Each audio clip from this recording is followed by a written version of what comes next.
ubasuhuza ni Adriane Tusenge, ndi hano ku Ineza TV kandi ni ineza y'Imana n'ubushobozi bw'Imana twagiriwe. Turavuga rero ubuntu bw'Imana kandi tukavuga gukora kw'Imana, tukavuga kugenderera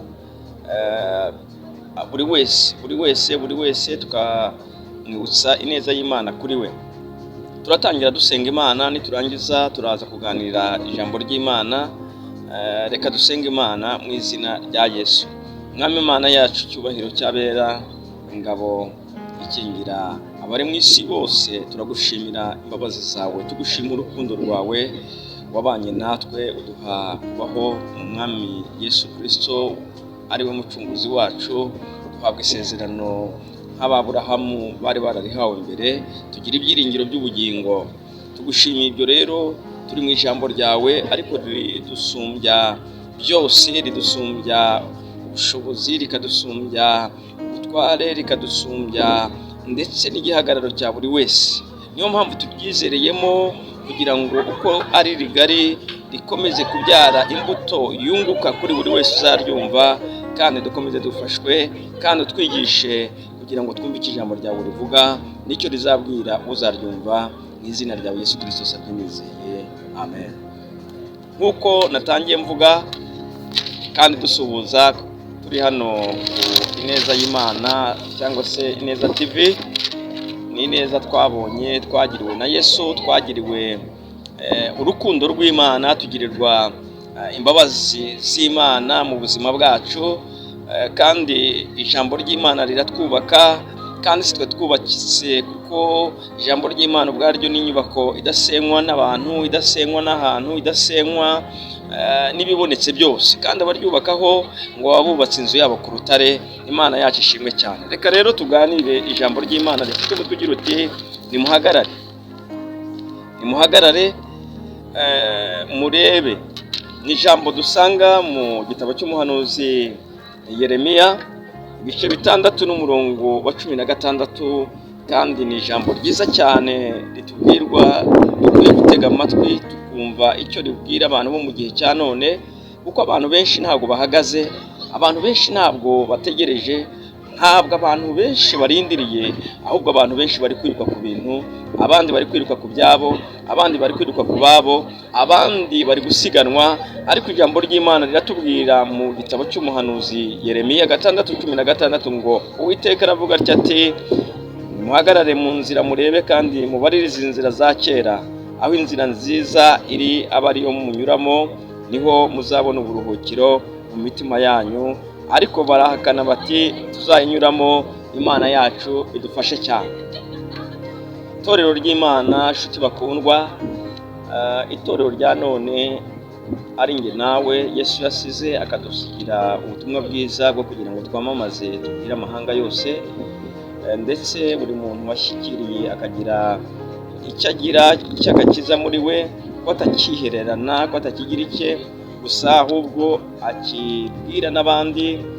Ariko mu bigaragara n'ibinyejana byagiye bitambuka, ubwo itorero ry'Imana ryabayeho, rigasigira bamwe kugira ngo bagire ubushobozi babukuye ku Mwuka Wera, nk'uko tubisanga mu byakozwe n'intumwa, uko intumwa zabagaho zifite ubushobozi bwo gukiza indwara, intumwa zifite ubushobozi bwo kuzura.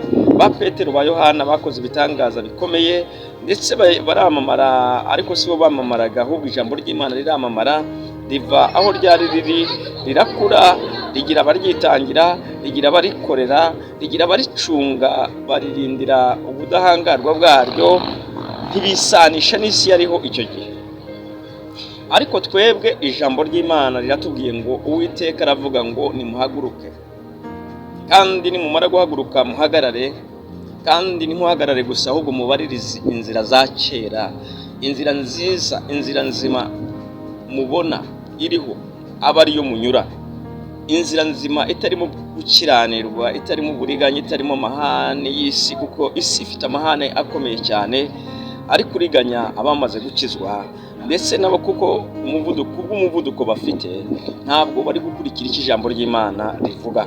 Ariko ijambo ry'Imana ritugezeho, rizakugeraho rivuga ngo birashoboka ko waba wicaye, birashoboka ko waba uri kugenda, birashoboka ko waba ufite itorero urimo warizwamo ukoreramo cyangwa se usengeramo, ariko ijambo ry'Imana riri kukubwira ngo ntabwo bihagije yuko upfa guhaguruka gusa, ntabwo bihagije ko upfa kugenda gusa, nta nubwo bihagije upfa kumva ngo wemere ibyo wumvise gusa, ahubwo baririza inzira abakera bakiranutse banyuzemo. Turabafite abantu bakiranutse barimo ba Aburahamu, turabafite abakiranutse barimo ba Samweli, barinze ibyo kwizerwa n'ab'iki gihe cya none cyo mu isezerano rishya. Turabafite abanze kugira icyo bahemukiraho Imana, barayitangira mu mirimo yabo, barimo ba Pawulo bakoze ingendo zitandukanye, bagenda mu nzira zigoye cyane z'amazi, barafungwa, bararenganywa, ariko ntibata icyo basingiriye, ntibata icyo bamenye, kuko bari barahagaze bakareba bakagenzura inzira yo gukiranuka ikisobanuye, inzira yo gukiranuka ikivuze. Imana yacu dufashe kandi Imana itugiriye neza. Rero iki jambo ry'Imana ritusaba, iki jambo ry'Imana ritubwira, iki jambo ry'Imana riri kugusaba muri aka kanya wowe uzumva iri jambo, mbese warababaririje inzira yo gukiranuka aho iri niho uri? Turi mu mahurizo cyangwa mu mahuriro y'inzira zitandukanye zitewe n'uko bamwe baje mu nzira y'agakiza bazanye ibyabo, bamwe bazana iby'imiryango yabo, abandi bazana ibya kavukire zabo, abandi bazana ibyo bakuranye, abandi bazana ndetse ibyo bigishijwe, ariko ijambo ry'Imana ni umwimerere utavangirwa, utavangiye, utarimo amarangamutima no gusanisha. Ni ijambo rizima rifite aho rishingiye kuri nyiraryo Uwiteka Imana. Niyo mpamvu yavuze ngo birakwiye ko nimba munyiyitirira, birakwiye ko nimba mufashe igihe cyo kugira ngo mutekereze iby'ijuru, mugomba kubaririza amahame n'amategeko y'urugendo, kugira ngo mubashe kwemerwa nk'abakozi, mubashe kwemerwa nk'abemerera Imana by'ukuri, atari ugupfa kugenda gusa bisanzwe bya bamwe bya benshi, kuko inzira y'igihogere yo ngo izacamo benshi, ariko wewe ubwirwa none urabwirwa ngo hitamo kubaririza inzira yo gukiranuka. Mbese urashaka kumenya, jya mu ijambo ry'Imana. Mbese urashaka kumva icyo umutima wawe ukubwira? Ikibazo dusigaranye mu gihe cy'ijana turimo, dushaka kwegera Imana nk'abayibwira. Ntabwo dushaka kwegera Imana nk'itubwira, dushaka kuba mu matorero nk'abafite amatitire, nk'abafite icyubahiro gisanzwe cy'abantu, nk'abafite kugaragarira mu masinagogi, nk'uko Yesu yavuze ngo abafarisayo n'abasadukayo bari barize amategeko n'ibitabo bya Mose, bahagararaga bambaye ibishura biriho amategeko y'Imana, ariko wareba neza bakitegereza, warebamo icyo ayo mategeko avuga, ugasanga bari mu kinyuranyo cy'icyo bagaragaza. Ijambo ry'Imana riratubwira ngo birakwiye ko aho uri, aho ndi, nkwiye kwitegereza ko ndi mu nzira yo gukiranuka. Ijuru kuva ku gihe cya Yohana Umubatiza ntabwo ari ijuru ry'abarivuga, ni ijuru ry'abarikorera. Ubwami bw'Imana buratwaranirwa, kandi amina, ngo intwarane zibugishamo imbaraga. Ntabwo ari ugupfa kugenda gusa ngo twarakijijwe, ubwami bw'Imana buratwegereye kurenza kurusha igihe twizereye. Mbese inshuti ya Yesu, uri mu nzira ya nyayo? Mbese uri gukora ibyo gukiranuka? Mbese uri kwirinda icyaha? Hari ibyaha byinjiye biratwinjirana, turabyemera, tubigira akamenyero, tubigira ubwenge bw'isi, tubigira ibisanzwe kuko bikorwa n'abantu tubona bagakwiye kutubera icyitegererezo. Ariko ijambo ry'Imana riratubwiye ngo birakwiye ko twongera kwicara, birakwiye kongera kwicara ukabaririza inzira za kera abakiranutsi banyuzemo, barimo ba Henoki, babanye imyaka 350 bagendana nayo ntibiyanduza, ntibata agaciro ko gukiranuka. Imana irabimura ibavana mu isi badapfuye. Abo mu itorero rya mbere, abo ba Yohana ba Stefano batewe amabuye, bakiranukiye Imana mu kaga, mu karengane, mu ngorane, mu mage, badafite ubushobozi. Ariko mu gihe cya none Imana yatugiriye neza, ijambo ry'Imana riramamaye, ijambo ry'Imana rifite abantu bose mu mazu yabo, riravugwa mu mateleviziyo, ku maradiyo, mu nsengero. Ntabwo warenga kilometero kare utaragera ku nsengero zigeze mu 100. Ariko ikivamo ntabwo ari igihindura isi, kuko rimwe na rimwe tugenda mu nzira z'abantu, tugenda mu nzira z'amateka y'isi, tugenda mu nzira z'ibyahishyizweho n'abantu, ariko ijambo ry'Imana ryatubwiye ngo birakwiye ko twebwe abamenye, twebwe abasobanukiwe ijambo ry'Imana, dushaka ijuru koko, dushaka kuzahabwa agaciro k'agaciro, dushaka kuzaragwa ibidasaza, dushaka kuzararagwa ibitangirika, dushaka kuzarabana na Kristo wadupfiriye akaducungura, dukwiye kubaririza inzira z'abakera banyuzemo. Ni inzira zo gukiranuka, ni inzira zitarimo amoko, ni inzira zitarimo inzika, ni inzira zitarimo amahane, ni inzira zirimo akarengane ukemera kurengana ariko kubera kumenye guca bugufi, ni inzira zirimo abantu batarimo uburyarya n'imbereganya cyangwa se ubwiko, kuko itorongo rya mbere ryagiraga icyo bitaga guhuza imitekerereze y'ijambo kandi imitekerereze y'abantu, bakagira ubusabane bwuzuyemo urukundo, ngo kandi nta bwiko bwababagamo. Muri iki gihe cya none kwizerana birashize kubera ko abantu babaye ishusho y'isi.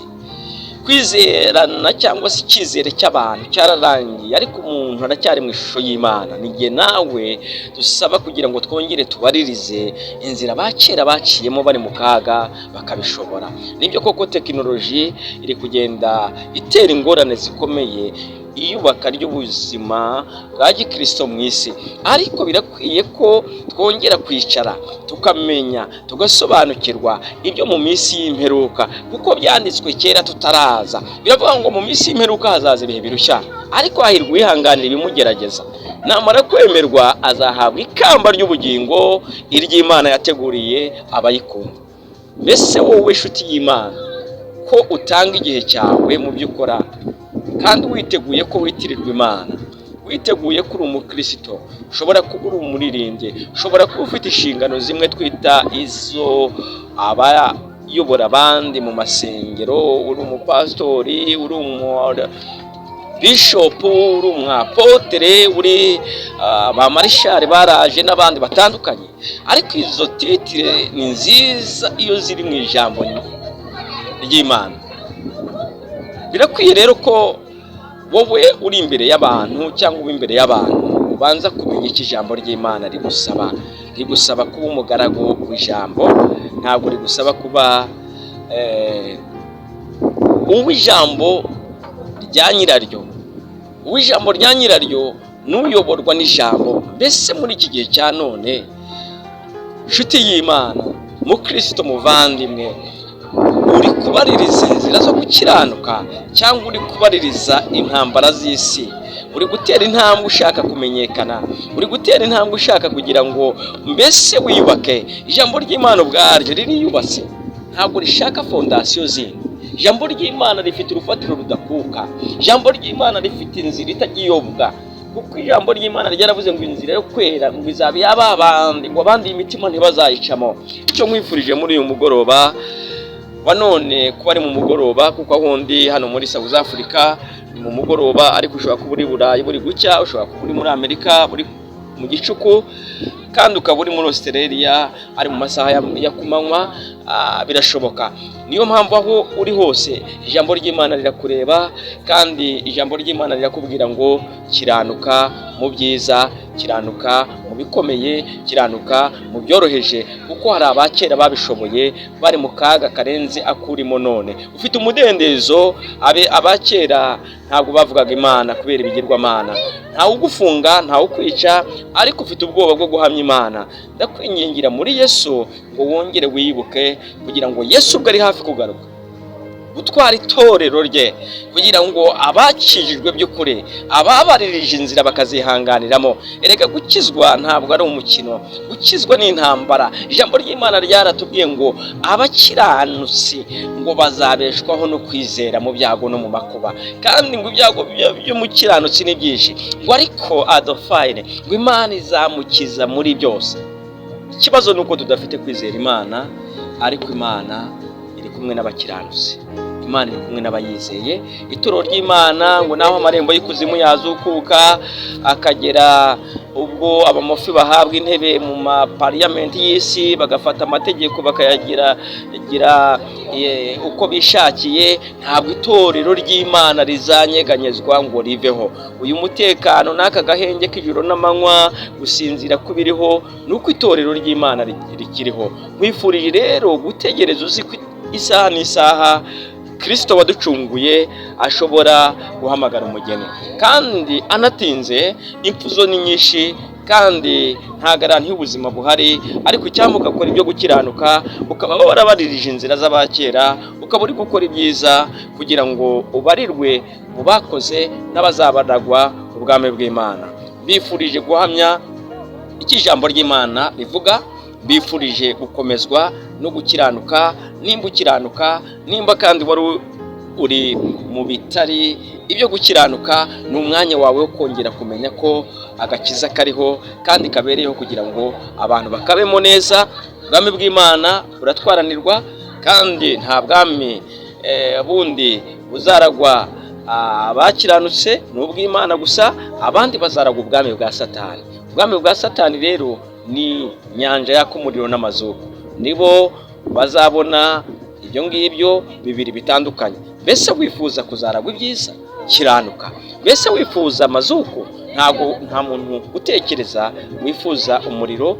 Nubigerageza uzacane stove cyangwa ikindi cyaka, ushyireho ikiganza, uzumva ko nta wabyifuza, kandi nta n'uwabyifuriza uwe, nta n'uwabyifuriza ikiremwa muntu. Bivuze ngo rero niyo mpamvu iri jwi rinini kugeraho uzongera utekereze ko ugomba kuragwa ubwami bw'Imana, ariko ugakora ibyo gukiranuka. Reka rero dufatanye gusenga Imana kugira ngo dushobozwe kandi tuzashobozwe nayo, kugira ngo dukore igishaka n'igishima. Kandi ijambo ry'Imana soza riravuga ngo mushakashake kandi mumenye icyo Umwami Imana ashaka n'icyo ashima. Mwami Imana yacu rero Nyiringabo, turagushimiye, tugushimiye yuko ukiduhaye umwanya wo kongera gutekereza ngo dukore icyo ijambo ryawe rivuga. Ijambo ryawe ni amazi yoza uwanduye, ijambo ryawe ni amavuta asigwa uwamaze gukakara mu bugingo, ijambo ryawe ni inkota ngo ndetse rigira ubushobozi burenze ubw'amugi y'inkota ityaye cyane, kandi rikagabanya kugeza igihe iby'ubugingo n'umubiri bitandukana. Niyo mpamvu dusabye kugira ngo ubugingo bwa buri wese bukomerezwe gukiranuka, kandi bukomeze kugira ngo ushobore guhagarara imbere yawe bwera, kandi uwari utenebukiwe, uwari unaniwe, uwari ubuze uko abigenza, umukomereza amaboko kugira ngo akore ibyo ushaka, abarirwa mu bera bazaragwa ubugingo buhoraho. Urakoze Murengezi mwiza ko dushyigikiye, kandi ukomeje kubana na buri wese, mu izina rya Yesu, amen.